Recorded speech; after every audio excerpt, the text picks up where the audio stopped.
We all know as a practice owner, one of the last things you want to think about is tax planning and strategizing for your practice. In addition, the long list of tasks on your radar, it's really hard to do everything. You have to find a trustworthy team of experts that understands the unique and specific needs within veterinary medicine. My suggestion would be my friends at Granite Peak Associates. Granite Peak is an advanced tax planning and veterinary practice advisory firm who has spent many years working within vet med. Their team works year-round to make sure you're able to maximize your profitability while also minimizing your liabilities. Whether you're in the process of purchasing a practice, looking to grow your practice, or transitioning towards the sale of your practice, they are the experts to help guide you through. What makes them different than other firms is their devotion to proactive tax planning. By thinking into the future and creating long-lasting relationships with their clients, Granite Peak can help minimize the amount of taxes paid over the course of many years to come. Head over to their website, granitepeakcpa.com, to receive a personalized comparison of your practice financials against over 140 other hospitals that they've worked with. You'll be able to see how your practice ranks, where you stack up, and where the opportunities are to get better. From there, you can schedule a one-on-one call with one of the members of their team to review and analyze your results. The opportunity speaks for itself. You need someone on your side. Granite Peak Associates is that team. Take advantage of their innovative expertise within the veterinary industry. Have you ever walked into a space and thought, wow, this place is beautiful? There's a reason for that. Architecture has this innate ability to impact emotions and perceptions. My friends at Apex Design Build bring beautiful and functional spaces for veterinarians nationwide. Apex is a fourth-generation family-run company that is fully integrated from the design, architecture, and construction process. They help you mitigate risk, eliminate surprises, save time, save money, and reduce your efforts. Sounds great. Check out their amazing work and have access to their square footage calculator to help you plan out your expansion or new build. Click the link in the show notes for the exclusive offer and learn more about Apex Design Build. Discover the nation's fastest growing practice management software. Who, you might ask? It's my friends at Shepherd Veterinary Software. Founded by a practicing veterinarian, Shepherd is easy to learn and works the way you work. Shepherd automatically updates the medical records, adds services to the invoice, generates discard instructions, and so much more. It's time to bring home more stories and less stress. Learn more today at www.shepherd.vet. Finding a job or finding a veterinarian shouldn't be a waste of time. Enter an Offer First. Paul Diaz and team have created something really special with Offer First. Some of my favorite reasons are as follows. Candidates and employers will both have values aligned on the first step, not the last. The sign-up process, quick and simple, no resume required. So if you're looking for a job but you aren't really sure, it's as easy as scrolling on Zillow for a home. And finally, if you have a great match, it's based on your each unique requirements, not random keywords. If you want to learn more, listen to episode 179 with Paul Diaz. We cover all of that. The other exclusive great thing that you're going to get from this ad read and from Paul is I convinced him to give an exclusive discount to listeners of this podcast. So for owners, you're getting a 20% discount on both the placement of any candidate, but also access to the platform. Use VSP if you go to Offer First, or the easiest way is a link in the show notes. So check it out. Associates, those looking for a job, same thing. Use the link in the show notes. Use VSP if you go directly to Offer First. But I will donate and Paul will donate to a veterinary nonprofit of your choosing. So each person that signs up gets a vote. Your votes actually count, which is incredible. And so I'll be reaching out. I will handle that. But there's going to be a donation made for any associate or any job seeker that adds on the platform. We want to make sure that not only does the platform help to make sure that you find a better fit, better culture, better role, but it's also doing good in veterinary medicine.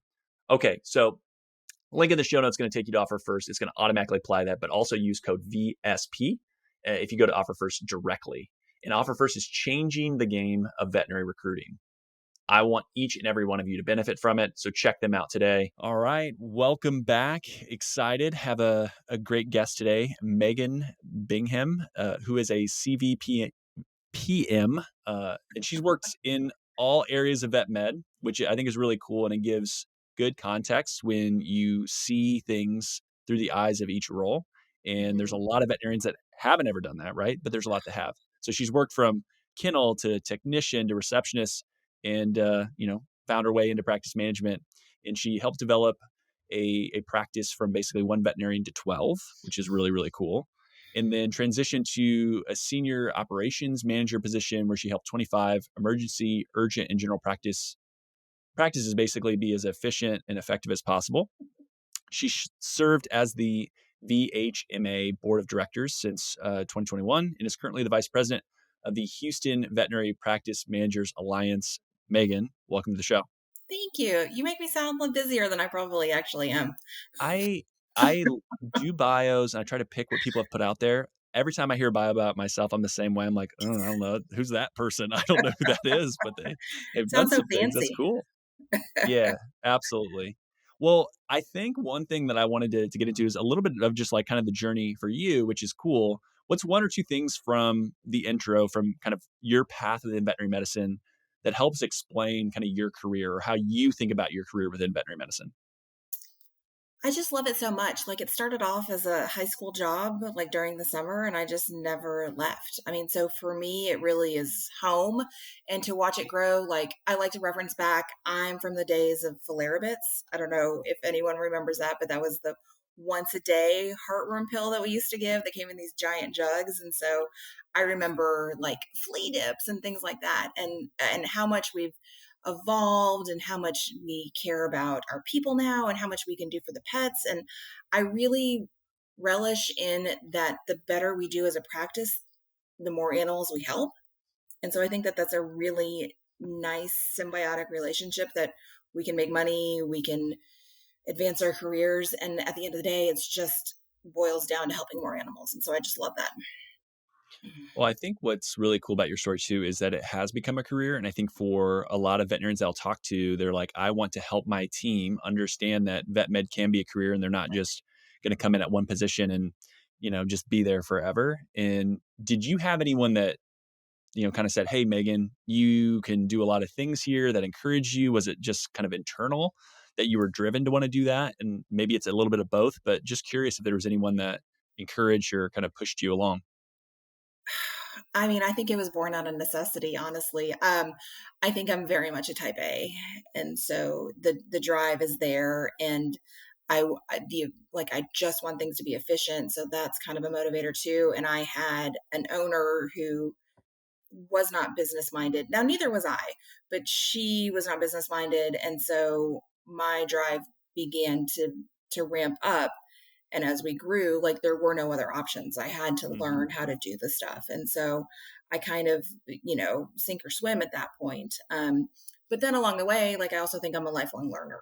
I want to do all of the CE and I want to learn all of the things. And so, if you can take bits and pieces from all of these different things, I think you can make it into a career. We can't all be technicians when our 60s, right? My knees won't work and I can't do this kind of thing. But I can do really good callbacks or I can do client service. There's so many things I think in this industry.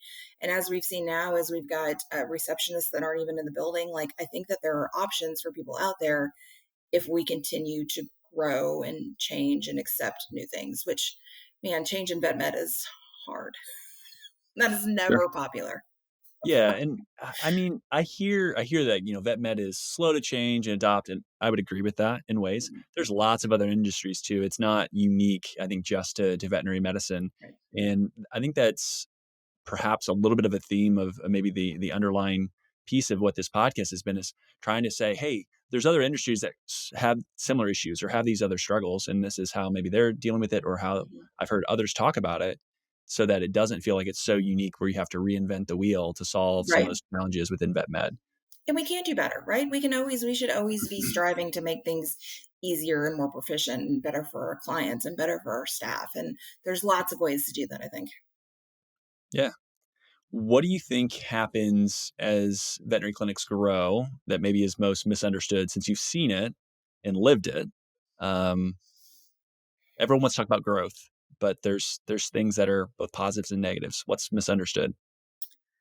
I am really a proponent for having a manager. Now, I know that that's hard. You have to find someone you can trust and all of that kind of stuff.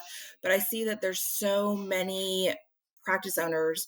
And I think it starts back in vet school. We don't teach these vets to run a business. We don't teach them to communicate necessarily well. We don't teach them what a P&L is, how to balance a checkbook, any of these fundamental business things. And then we throw them out there and they have to practice medicine, and they have to worry about compassion fatigue, and then they have to worry about HR and all of these things. And I think that their heart should have been in medicine, right? Like that's what they wanted to do. They wanted to help the pets. And then they're tackled with all of these other things. So I think that having a manager with knowledge and some sort of business, background can really help elevate the practice and make things run smoother for everybody. And for those that are saying, yeah, I would love to find that person. How do I find them? Or similar to your story, you kind of were by Yeah. necessity, right? Learned and were kind of thrown into the fire. And I'm sure there was things that you learned on the fly by doing versus going to CE, Or doing um, wrong, right? Yeah. or doing wrong. Yeah, right.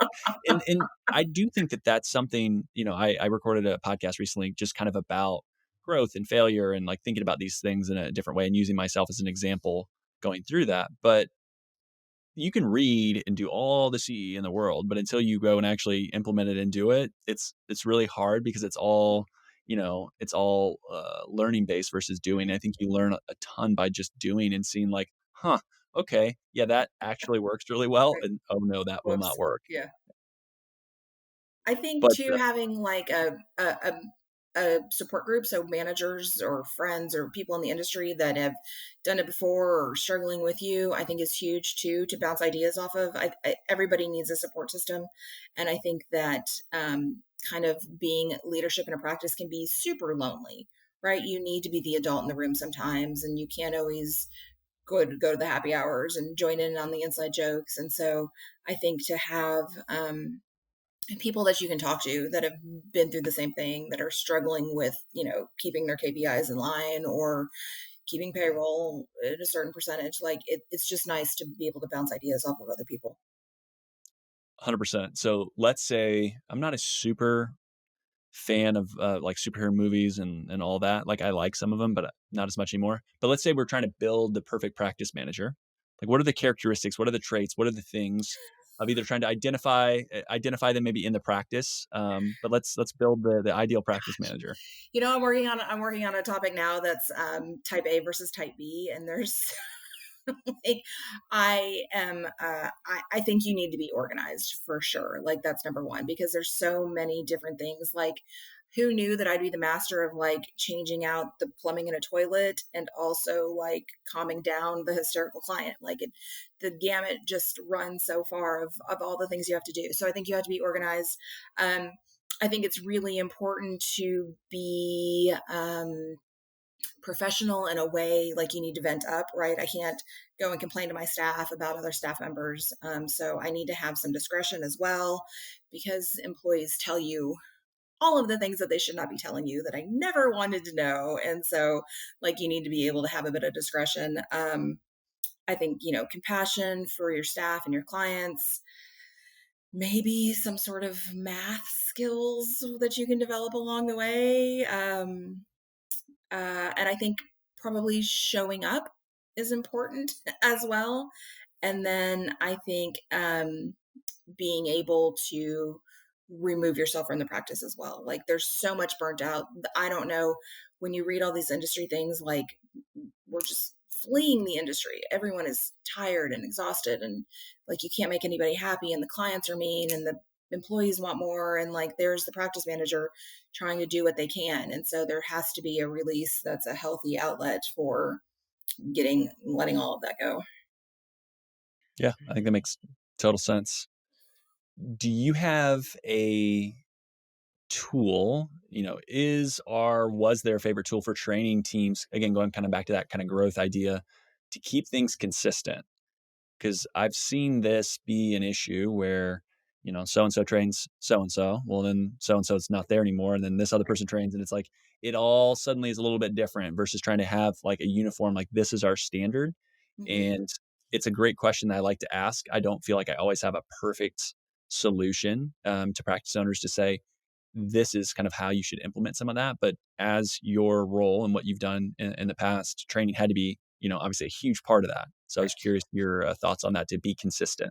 Well, and I had a huge staff too. So I created some kind of like learning curves, some pathway training that we could do so that you would stair step, you know, you walk before you run. So the phase training would take you from reading a fecal to running lab, or like the steps along the way. And so I had charts and checkoffs and dates, and then I would use the people who knew how to do those things to train them. So you didn't always have to have the same trainer. If you could learn, like anybody who knew how to read a fecal could teach the newbie how to read a fecal. And so, and which I think is kind of good too, because there's lots of different ways to do stuff, especially like in the CSR world. You can have lots of different conversations with different points of view. And so I had trainers, the phase training was really the best way to do it. Check these boxes. I'm going to check back in a week, see where we're at. So that was in private practice. When I moved to corporate, then we kind of outsourced everything and had like the training programs, which I think are helpful for like the broader topics if you want to learn how to read blood work or maybe like monitoring anesthesia, but it doesn't really necessarily help with the in practice stuff. Like you still need boots on the ground to teach them how to use your machine. Um, so I think I was always lucky to have a really good team. Like I grew up as a technician, but was a tech when we were using ketamine, and I was like eating Cheetos, monitoring his cat space. So things have definitely improved since then. So I could not be the one to teach. We're doing real medicine now, and so I have to know when I'm not the smartest person for it, and help, use my staff to train, and also like the things that they want to do, like the person who geeks out on the lab equipment, like then you're my lab guy. Like I'm not going to force it on somebody who can't push buttons properly. So I think finding the niche, and I don't think that there has to be like one person leading it all, because I'd rather that the best person was leading that portion of it. And is that something like when they onboard in their job description, like, hey, you're going to be part of the team. It's part of the team to train someone coming in. How do you set those expectations? Because someone might say, well, am I getting paid to train, or am I doing this? Or what, how do you deal with the pushback? No, right? That's always there, right? Everybody wants to get paid to what we used to think was just doing our job. Yep. I try to find the passion in people. And so that's where I want to meet them at. I spent way too many years trying to put square pegs in round holes, and that's not successful for anyone. So I really tried to go with like, oh, you're really good at putting in rooms. Like you're going to be our room person. And it doesn't matter like if you've been in the industry for a year or 10 years, like if you're good at a skill, I want to promote that, and I want you to be excited about it. So like, there'd be some guidelines of this is how we take our notes, or this is, the 10 questions you need to ask, and then like, but make it your own. So teach them, take them under your wing, and then they would sign off. So there's some sort of responsibility. And we'd have the conversations of like, if you help this person learn this task, it'll make your job easier, right? Like it's a team effort. And so really trying to get them involved in that. I also like, I love cross training, because then everybody knows that everyone else's job sucks too. Like we all think that we're in this bubble working the hardest and our job is the worst, but like, yes, like back versus front is always that, big old struggle. But like it's hard in the back because you're restraining this cat that's trying to kill you, and it's hard up front because you're trying to restrain the client that's trying to kill, like so. Like, no one's got it easy. And so I love the cross training aspect, if for nothing else, just to know that like we're all in the trenches. Yep. What's a non-consensus view that maybe you hold that your other CVPMs or others within veterinary medicine might be like, Megan, I don't know if I see that, or I agree with you? Ooh, that's a great question. I think probably the biggest risk that I took that had the highest reward was I bundled my heartworm and flea preventative years ago, so that I wanted you to buy 6 months of Heartgard and 6 months of NextGuard together, or whatever it was. And so I lowered the price. It was lower than Chewy. It was lower than all of the online pharmacies. Um, my margins were not where industry standards wanted them to be, but then my compliance went from 39% to 72% consistently, which is huge, right? Like that means that I'm helping that many more pets. And so it was a numbers game, it was a volume thing, and I blew it out of the water, and it was fantastic because I had the compliance, I had the buy-in. just my margins were like way off. If anybody, people people didn't take kindly. It was like a big risk. But it paid off for us. And so I think that like sometimes you just have to try something and maybe it works and maybe it doesn't, but something like that. I think my soapbox now is non-competes. Like we got to get away from non-competes. It's so hard right now to hire a vet that if you can do anything, and we can't compete with the corporates that are, offering the $20,000, $50,000 signing bonuses. So like to me, non-competes don't hold up anyway. There's some states that it's illegal. Like, are you really going to take someone to court? So I say like protect, like you want to protect your client base. Yes, you should do that. Like that's just normal. But like having a non-compete is a little archaic. And so I think that people are afraid to not have one, but that could be the differentiator, right? You could be the private practice that doesn't have a non-compete, that welcomes you in with open arms, and that would put you in a different bucket. And so I think that we should be thinking more like that. But man, that's a scary one. No one's really a fan of that quite yet. Well, that's not true. Yeah. There's some very loud proponents of it. Sure. I was gonna say there are some, and There are some. there are more and more, and friend of the show, Paul Diaz has been on. We've Right. talked about it, Yes. and I think he can make a really compelling case. And again, I've had people that won't come on a recorded conversation to talk about non-competes and why they think they make sense, and I'll chat with them, and I'm like, I don't know, like I still don't think it makes a ton of sense, and I've had some people that have verbally talked about it on the podcast, and they've kind of gotten beat up for their opinions on it, and so I think it's just It's one a of those touchy things. subject, and I think if you treat your employees right, then they're not going to screw you in the end. And so if I think that's we ultimately what it boils down to, right? right, Just right. make I them mean, want to be there. yeah. And if they can, I mean, if you leave on good terms, then that's okay too. Like we did our best, you did our best. Maybe you're not a good fit. Maybe the practice 5 miles down the road is closer to you. I mean, there's all sorts of things, but like I just don't know why we're dying on this hill that isn't even like an argument. Like, if it Yeah, doesn't hold up, then what are we doing? there's lots of other things that could be a better area to put your foot down than Yeah, there. yeah. Like just start off right. Just start off. Yeah, that's fine. People can argue. So yeah, and they will, right? Well, if it's not non-competes, it'll be something else that we can find that will be the sticky subjects. In your opinion, though, talking about kind of private practice for those owners, whether they're owners today or in the future, what should they know, or what do you think you would encourage them to like? Hey, this is something to really get dialed in to have success over the coming years. What do you see? What do you feel that is really really important for them to understand? I think probably teaming up with smart people in the right areas. I think that there's probably some like buying groups that are super helpful to private practices. I think there's some groups for private practices that are super helpful to private practices. I think having the right team in place, whether that's legal or financial or whatever that is, I think would help.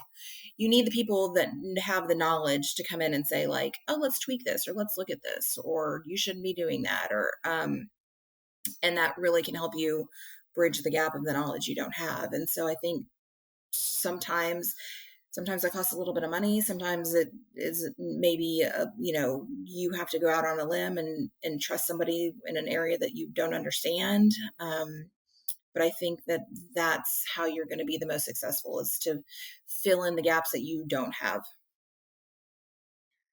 Yeah, which leads to you have a newer role. You're working with Granite Peak, right? I know we've connected. You're excited about that, and I completely agree on the team component. I've always said I've never been an accountant. I've never done the tax work, but I've seen when folks have really good numbers and good Mhm. data to look at, which is easier for me then, Right. right, to look at it and come to the table with ideas. But tell me a little bit about your role, what you're excited about, and a little bit about Granite Peak, because I know once tax season's over, Jared will probably come on the show. We've talked about it for a while, but yeah, tell me a little bit about the role. Man, I'm new to tax season. I didn't know how deep the hole dug.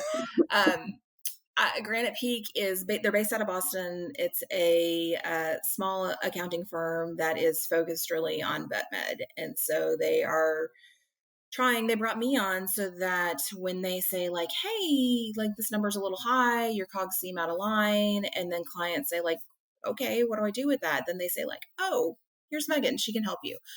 Which I think is like just such a lovely idea of, that's what I always struggled with too, was the then what? Like people always tell you, you should be doing this and your number should be there. And this is how, but then it's like, but how do I get there? What do I do to do that? And so I've teamed up with the accountants.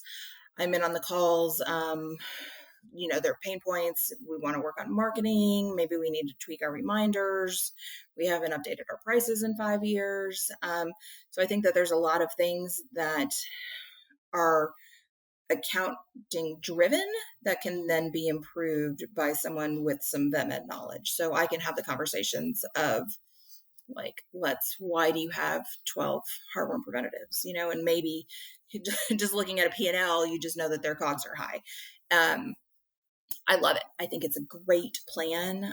If it weren't me doing it, I would still support whoever was doing it, because I think it's so helpful. It's just like this all inclusive of someone who knows what your money should be doing and then helping you get there. The reception has been lovely so far. It's an amazing team. Like they care, they text their clients text them, there's like this open line of communication, because so many of these calls that I'm on for new clients are like, I've talked to my accountant once, like I have no idea who they are. And so with Granite Peak, they make you do quarterly meetings so that there's no surprises at the end of the year. Kind of everyone's all in line, so that we're monitoring things before it gets too late. And then I'm there to help with the things in between. I love it. I will say though, like accounting is the only class I dropped in college. Like, not my thing. I did the books at the private practice, and I was terrified every moment of every QuickBooks button I pushed. So that is not my area of expertise. I am not the tax knowledge is not there. But man, they are so smart. I just listen to them and I'm like, oh, these are, like sales tax is different in every state. Well, that's a bugger. Like that's a hard rule to learn, and all of these different things. It's just amazing how much they can help and how smart they are at the things that they need to be smart at. Sure. It's really impressive. And it goes back to the team thing that you talked about earlier, right? Even for private practice veterinarian, and it's broader than just kind of the CPA accountant kind of reconciling and bookkeeping piece, but even within that one silo, right? The team, there's not going to be one person that's, knowing everything about tax, because tax is a massively broad topic, but it's like you can put pieces together where you get that all filled in. And I love the idea of being kind of advisory concierge to chat through things, because ultimately at the end of the day, and I said this, right, as a former advisor, the biggest asset for most of these practice owners is their business. And so how can you make that asset the most efficient, effective, and profitable it can be, regardless of whether you're selling today or tomorrow or, in years? It's like you want to be ready if there's that moment where you feel like I need to. And that moment might not be on your time frame, right? Mm-hmm. There could be something that happens. Sickness, I've seen it. It's unfortunate, but it happens, and you don't want to then put the other people in your life in a bad situation because you delayed some of these conversations. So again, it's tax season. People are going through that. I'm going to make the plug, right? Like if you go through this tax season, you're like, man, not really happy with where things are. There are some great people out there that would help. And I think Granite Peak is certainly an awesome spot. So it's exciting that they have you on the team as well. And good things to come in 2024 and 2025. If you can improve the health of an animal, you do it, right? Of course, that's what makes veterinarians special. You're mission driven. My friends at LifeLearn are the exact same way. For over 25 years, they've been partnering with you and your peers, providing affordable, customizable, online software solutions. These solutions save time, increase efficiency, and assist in managing all aspects of operations. Why? They want to help you improve your partnership with pet owners to improve pet health. LifeLearn has award-winning digital media solutions and are leading the pack as they've prioritized having extensive veterinary knowledge throughout their teams. That difference is seen, it's heard, and it's read by thousands of people across the country. Relax, grow, and thrive with LifeLearn. Click the link in the show notes for an exclusive offer to see how LifeLearn can allow you to get back to what you do best. Yeah, I think they have a vision. I mean, I think it's exciting. I just see, like, I know for me, numbers were never my thing. Like, I didn't want to talk about it because I didn't understand it. And so it was easier for me to just like send all my stuff off to an accountant and be like, it's the end of year, good luck. And I could answer some questions, but I didn't have an overarching idea of where things were, where things needed to go. I mean, and I see that in some of the newer clients where, like they have their head in their hands or they're like literally pulling their hair. And it's like, let's have a conversation, like ask the questions. Yeah. What do you need help with? And let's figure it out, because it's their money. It's their investment. They're responsible now for all their clients, or, this is their seed for their family legacy. There's all of these things, and we need to protect it. And especially like these days, like it's a weird time for our industry. So if we can pull some levers that work a little bit better for us, we probably need to be doing that as well. Yeah. Amen to that. Question. I always like to ask, what's on kind of your mind or heart that I haven't asked about. And I know you talked a little bit about non-competes, which I didn't know, was one of those bigger kind of soapbox kind of passion areas. Anything else that maybe has come up in conversation that you feel like is top of mind or pressing? I really have been focusing on hiring differently lately because the market's so different. You can't just post up a job description on Indeed anymore and get 25 qualified candidates.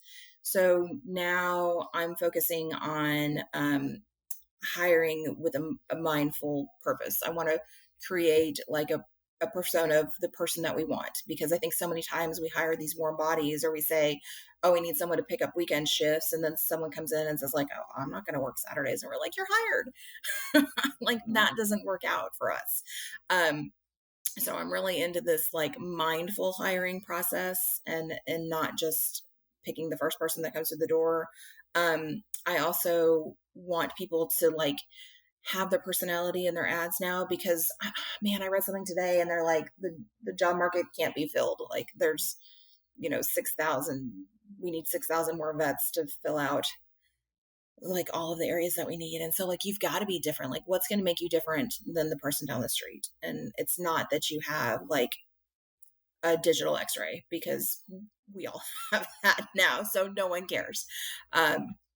It's got to be based on personality, and we've got to make a difference, and we've got to get that tagline to get them to read. And so I think that focusing on sharing your strengths and sharing your personality and that kind of thing will go a long way. And so that's kind of what I've been working on recently, is how we can attract the talent that we want. Do you think that the ownership, or let's say the veterinarian, is afraid that if they're truly themselves, they're going to push away good candidates that wouldn't want to come in? Like, is that why they don't want to say I mean, they who they probably are or shouldn't put what in they're there that passionate about? like they throw Sharpies and trash cans and stuff. But I mean, I think that there's what I found is that there's a little nugget of goodness in every practice. And some practices are big and shiny and fantastic, right? And that's like easy to sell. But there's also ones that like take care of orphaned cats, or work with police dogs, or do fun runs every year, or like have team painting day. There's things that make your practice unique and that get the employees coming back every day. And there's gonna be somebody for you. You just have to put it out there. Like, and I would rather know up front that maybe we don't want to spay pregnant dogs, or I don't know, whatever it is. But like you just need to like put it out there. This is who we are. Let your freak flag fly. And if someone likes it, then that's a good fit. Like they need to see you warts and all, and then be like, yes, those are my people. I agree. I think you'll have people that will stick and stay. And I think there are going to be practices that, if the owner has a very, strong view on certain things, and a lot of times it's like taboo topics sometimes to Right. talk about. But like if you have an alignment on a lot of those big things, the team will be there and it'll be great and it'll foster a good thing. Not that there can't be someone that has different points of view or opinions or political or religious views, but some of that, like you can articulate that in a way where someone will know, like, hey, I think I would fit here and I would feel Hmm. comfortable. And I think that's Right. really important, because if it is that important to you as an owner or as a team, and I feel very strongly the opposite way, doesn't matter how good my veterinary skills Right. are, like it just ain't gonna work. Right. And we don't have time for that. Like, I don't have time for bad hires anymore. That luxury is gone. Yeah. And that's where I think the push of, well, we just need someone to cover the weekends, right? Or we need this, and they're willing to accept it, and like it's a bridge. Maybe they're not perfect, but they're good enough. And Hmm. it's there's a fine line there of settling versus finding the right person, because it's just going to be time consuming going back to training. If you're asking your team to do Right. stuff and then people don't stick, they're going to get tired of that too. Like, oh, is Isaiah actually going to show up, in a month? Probably Right. not. Yeah, and it's Last not person fair for did. your team for sure. Like, they're already tired and overworked and overstressed. I think too, like, we shouldn't be hiring people if we don't have the bandwidth to train them. Like, if Yeah, you can't you're not setting dedicate. them up for Right. success. Right. You're It's not you're fair to anybody. Yeah, you're literally gonna say, "I really want this person to just drown in the unknown," and hopefully they'll figure it out and they'll stick around because 'cause they're tough. Like, that's not appropriate in any Right. role. Like, that's you wouldn't wanna go work somewhere where the people are like, "Okay, you're here, go start working," and you're like, "I'm still trying to figure out, like, culturally and, like, how you all like to work," and if you just don't give them some of that, it's really tough. I mean, but So, that's what we've done for all these years. That yeah. seems to be like the standard veterinary training program is like, good luck. Yeah, which is the dangerous words of, "This is the way we've always done it." Right. This is the way we've always done it. Yeah. You have to, yeah, this is how I came up. You've got to, good luck. We can do better. Go get them. Yep. So I looked at the bio that you have on Granite Peak, and it made a mention about soccer, which is a sport that I've grown to love. And so I'm gonna like completely switch gears. And I've talked soccer a couple times on here, so people know that I love it. Uh, you talked about too much. So I was trying to like give me the scoop. What's that in reference to? Is there a club that like the household follows? Oh Like gosh. what's going on? So I married into it. My husband is a firefighter who coached the firefighter soccer team, coaches the middle school team of the school that our kid goes to. And so like we planned our wedding around the MLS finals however many years ago. Wow. So grew up with that. And then now our son is like, so my son can tell you, starting with the first World Cup in I think 1932, like who won, who played, what the score was. Um, I'm happy like he learned the flags during World Cup. Like, so there's some good takeaways, but like he is an encyclopedia of useless knowledge. So he's a Man City supporter, and my Okay. husband's a Chelsea supporter. And we have tickets to the Houston Dynamo, which is MLS. Yeah. So Love it. I can talk about it begrudgingly. Will I see you in LA for in 2026 for the World Cup match? Well, they're coming to Houston, so we Well, I think the first men's game though the is gonna be in LA. first men's game is For in LA. Yeah. US, for US, for US will be in Are LA. you saving your money to buy tickets? I'm gonna go. I've said it for a long time, they announced it, so I don't know what the cost will be, So so there's a I'm saying that lottery. now, but we'll see. So there's a Oh, is there? lottery, Okay, and see, you these are can all things that I'm either learning. follow the teams or follow the stadium. Yeah. So My you thought know, was follow the US as far as they go, and then because I know the final match is basically in, MetLife Stadium, which yeah, is in outside of New York City, so it's literally, all the way across the country, right. so I wish you luck. I think that sounds it's been something I wanted to do, so we'll see. Uh, you know, horrendous. we'll But drive all over the country. come to I'm not Houston. gonna fly. It'll be great. Hey, if they play there, I'll come. Yeah. But yeah, World Cup 2026 will be, wild. It'll be here before you know it too. I was like, We'll be yeah, here we gotta soon. figure this out soon. Yes. So we're in the lottery for the stadium because the stadium's probably 10 minutes from our house. So That's the way to do it. There's nothing close to me in Indiana, yeah. so Right. Yeah. got So to you can travel go for it. anywhere. I'll just go anywhere. making a trip. But just like I don't know when it would be back to be that easy to get around. And I Right. say easy, but it's in the United States. I'm not having to travel abroad. So Yeah. see, very You got a cool. while I ahead. I yeah, the fact that the encyclopedic knowledge like that, like that's crazy to study. Like how many, you know, again, interesting facts. How useful are they? Right? Like he Good. watches, yeah, You've he got a knows the passion. top 10 goals of all of the, but then like, what did you have for breakfast? And he's like, huh? So I'm hoping that this translates to something in the future that's, Yeah, it employable. is. If you have a passion, you can really get into it, which is great. And so that's the goal is to Yeah. focus the energy on those things that hopefully someday will also pay him for the Could be knowledge and worse. passion. Could always be Totally could worse. be worse. Yeah, soccer is an awesome thing. Yeah. I I always have guests ask me a question, so nothing's off limits. It can be around vet med, it can be a personal question, it can be random. Any question you want to kind of lob back my way or ask. What's going on with Bitcoin?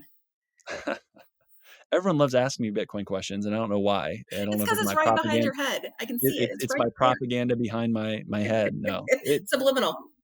yeah, it's messaging that's there. So what's going on with Bitcoin? A lot. What I would say is there's been a big conversation, and again, everyone that has listened to the podcast for any length of time, I've talked about this at length, but also from a financial perspective, there's all this idea of like, hey, this massive wealth transfer that's going to happen in the United States, right? Boomers passing away, and this money going to their next of kin. I think it's going to be slightly different. I think the wealth transfer is going from dollars to Bitcoin, Okay. right?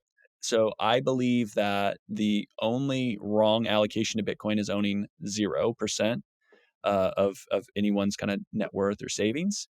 But basically, what is Bitcoin? Why does it matter? Is the idea of if I'm a venture capital investor, right? So let's just say I'm an investor. I want to look for a market where I can invest in something or save into something that has a total addressable market that's big. Like, how many iPhones can I sell, right? Like, they think about these things at Apple. Like, how many iPhones can we sell? How many people are on Earth? How many people use a smartphone? What's our market penetration? All that other stuff, right? Well, Bitcoin is just better money. It's a 100x improvement from the dollar. It's digital. It's censorship resistant. We can send it to anyone at any time. No one else can control it. Like there's lots of benefits there. So, what's the total addressable market for better money? It's every Everybody. single human being on the face of the earth, Hmm. and you can use it because a lot of the earth is unbanked, and so it can be used on a smartphone. A lot of people have smartphones. And so like this adoption wave of Bitcoin is going to take time, right? Crazy Isaiah talking about Bitcoin, been talking about it for a while. It will still be talked about for a significant amount of time because it goes through a stage. For something to become money, it goes from collectible. So early nerds on the internet that loved, technology found Bitcoin. Unfortunately, I was not one of those early nerds. I didn't have that passion on the tech side. I came at it from a monetary side. So I kind of found it a little bit later than where they did. So it goes from collectible, store of value. Store of value is where we are today. So people look at Bitcoin as an investment. They look at it as now that we have these ETFs in the United States, they're going to say, I can save in Bitcoin, I can save in stocks, I can save in bonds, I can save in real estate, I can save in precious metals, I can own a small business, right? These are the ways I can store my value. People need to understand that Bitcoin has value before they're going to accept it for medium exchange. Before I'm a veterinarian that's going to say, hey, Isaiah, if you want to pay for, your dog's surgery today in Bitcoin, I need to understand that's a good store of value, that it has merit to hold. Because I'm not going to say, hey, you want to pay me in coffee beans today for Right. your dog's surgery? Like if someone offered me that, I'd be like, no, I'm good. I like coffee, but I don't really need your old stale coffee beans, right? The idea is that ultimately it's going to go through stages where it's going to go store value, medium exchange, unit of account. Unit of account is when we measure our net worth in Bitcoin terms. And so what's going on with Bitcoin is the adoption cycle is happening. And talking with your hands with a mic in front of you is really hard because I'm smacking it here left and right. But yeah, I mean, that's what's happening with Bitcoin is people are starting to understand and asking the question, what is money? And the United States spends more than we make. We continue to do that. We continue to have more debt. We continue to print and create additional currency units. That's called inflation. Life gets more expensive, and we're asking, why is all this stuff happening? And I think eventually when you ask what is money and you dig through like what is good money, what's bad money, Bitcoin continues to kind of bubble up and people learn about it. And there's more and more people learning and saying, yeah, I want to save a little bit into this. And then as you learn more, I think your allocation to Bitcoin grows. So um, everyone knows that I'm always going to say the juice is worth the squeeze. People should learn about Bitcoin. It's to me the most important story of this decade. Still very early. Yes, Bitcoin today is $70,000 a Bitcoin. If it was $700,000 a Bitcoin, I would tell you the same thing. If it's $7,000 a Bitcoin tomorrow, tell you the same thing, right? It's important to grasp it as long as the fundamental properties of it don't change. That's the key thing. So what's happening to Bitcoin? People are interested in owning it more. People are interested in talking about it. It's not as nerdy and weird that someone could say, yeah, I think Bitcoin is cool. Do we have any veterinarians accepting Bitcoin? Yes, I know of one. Okay. I know some veterinarians that will hold Bitcoin. I know a veterinarian that holds Bitcoin on their balance sheet. So just as a savings mechanism, instead of just holding dollars, they hold some Bitcoin. Which, when he purchased it, it went up for a while, so it looked really smart. Then it went down, and his CPA, who is not pro Bitcoin, was kind of like, "Hey, dummy, why'd you do Told you. that?" And now Bitcoin is back at 70K, and he looks really smart again. So Yeah. it's one of those things where life gets cheaper if you save in Bitcoin over time. The example I always give: 2017, brand new house in the United States is about $320,000, 90 Bitcoin. Today, new house in the United States about $420,000. And again, it's going to depend on regionally where you're at, but it's the median across the whole country. Right. It's gone up $100,000. Well, it costs you about 9 Bitcoin today. So it's much cheaper to buy a home if I save in a better money. And again, it's a short, condensed period of time, but the idea is there that over time, the cost of a home will continue to drop, same way that a veterinary practice will drop as well. And so, like, my encouragement to a lot of veterinarians, especially those that are younger that want to buy a practice, like, oh, they're all priced out. I can't afford it. The good ones are already taken, all this other stuff. A, you can do your own startup. Right. B, if you save in better money over time as an associate, those opportunities will be there. And I think it'll be a lot more affordable. And we're moving into an era, I think, of Bitcoin adoption. Still very, very early. So anyone that decides to dig in, they're going to benefit from it. But it's never too late to have better money. It's like, would you rather have US dollars or the Turkish lira? It's like, well, it's always a better time to have the dollar than the lira, which is a currency that has hyperinflated multiple times. Like, it's still always better to hold dollars. It's not like you have a moment where you want to stop doing that. So, Yet. We have another moment yet. yeah. So, yeah, there's lots of nuance to it, but I think the story ultimately is if I save in better money and I'm just a really kick-ass veterinarian, I can do pretty well. I also don't need to pay a ton of money to have someone manage my money that I've already made just so that it will buy me some stuff in the future. Hmm. Like, there's merit to that. There are people that are really good, but the vast majority of folks feel intimidated by money. And they're Right. like, I don't understand it.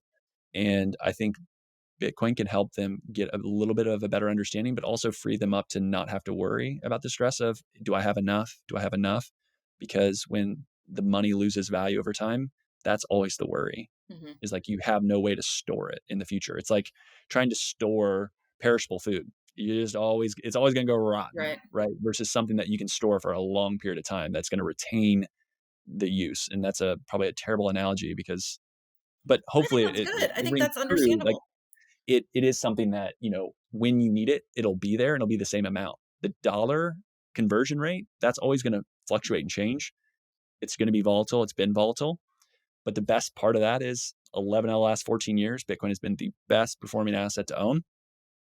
And then those other 3 years, it's been the worst. So it's like you're really smart and then you're really dumb. And then you're really smart and then you're really dumb.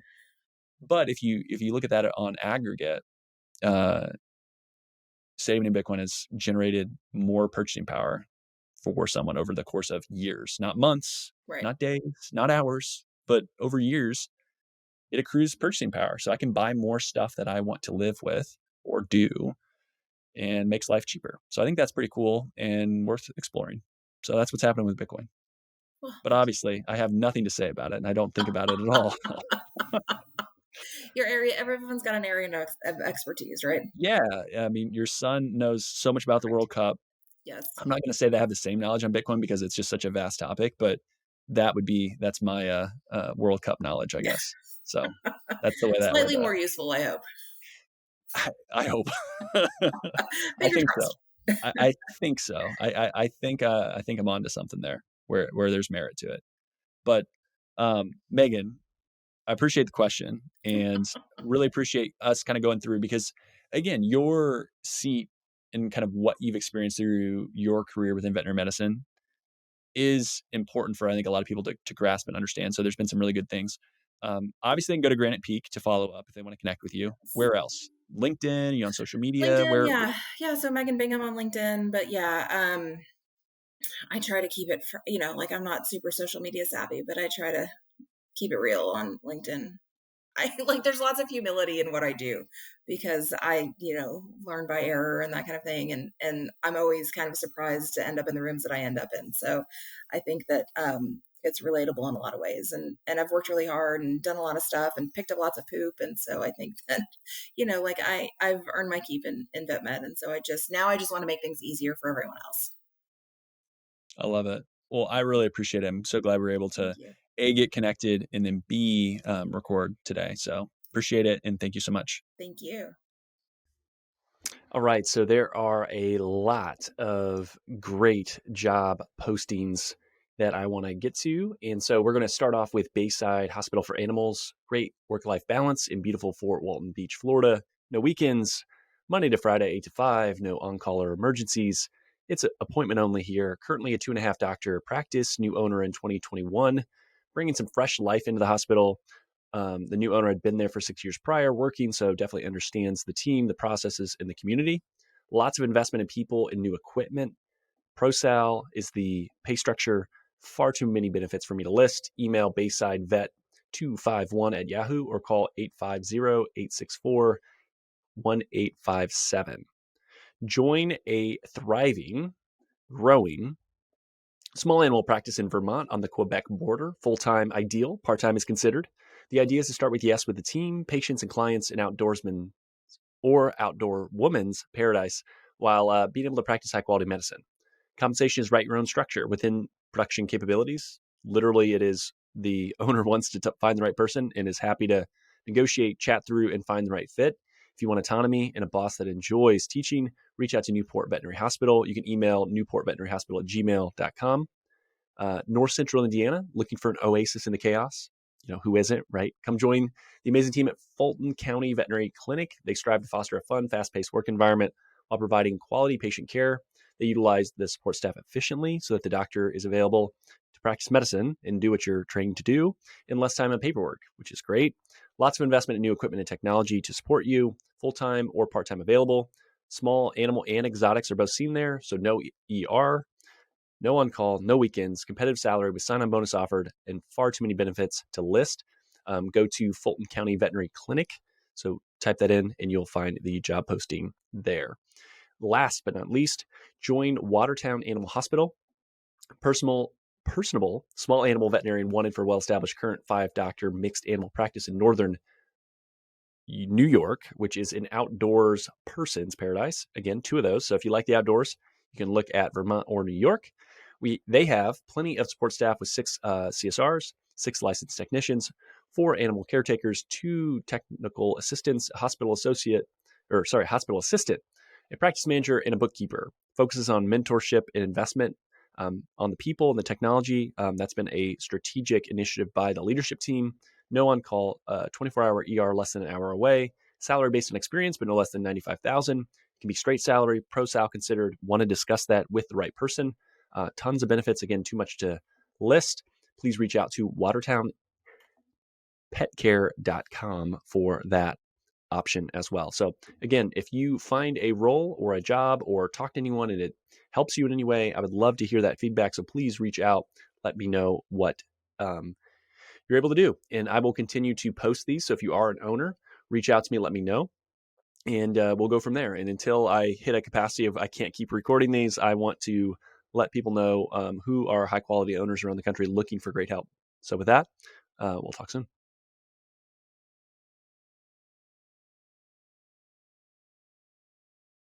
Thanks for listening to today's show. The comments made on today's show should not be taken as investment, tax, or legal advice. All comments are for educational purposes only. You should talk to your professional team before implementing anything. If you want or need financial advice, My day job when not podcasting is helping veterinarians grow their net worth. Our team is taking new clients, and we are ready to talk to you at any stage of life. Come as you are. I always say, bring the mess, right? Like if things are unorganized, that's okay. There's no prerequisites to become a client. Isaiah Douglas is a partner at Vincier Wealth Management. Isaiah is a registered investment advisor, registered with the SEC. The biggest compliment you can give me in the podcast is to share it with a friend. Reviews help the show get found, and Apple Podcast is the platform that is predominantly used for people listening to the show. If you have 3 minutes, love the show, head over to Apple Podcasts, give us an honest rating and review. It helps more people find the show. Also, the new YouTube channel is up, and I'd love to have you subscribe. Vainly, I want 100 subscribers at least. Lots more, obviously, right? But I get a vanity URL if we get to 100. That would be great. It makes it easier to find the YouTube channel as well. For all of today's links, information, head over to the veterinariansuccesspodcast.com. There you can subscribe to your favorite podcasting platform. It'll be a link to that YouTube channel I just talked about. You won't miss any other episodes, whether you listen on Spotify, whether you have some other ancillary podcast platform. Please like, subscribe, all that stuff. It certainly does help. I appreciate it. Finally, if you want more information, insights, want your voice to be heard, want to share ideas for content, say, hey, Isaiah, I want you to have this guest. I want you to talk about this topic. Go over to the Facebook group. So you can search for the Veterinarian Success Podcast on Facebook or head over to veterinariansuccesspodcast.com, scroll to the bottom about your host, click on the Facebook icon, and that'll get you in the group. But thank you so much for listening. It means a lot to me to be able to see the podcast grow and continue to impact people. So with that, until next time, we'll chat soon.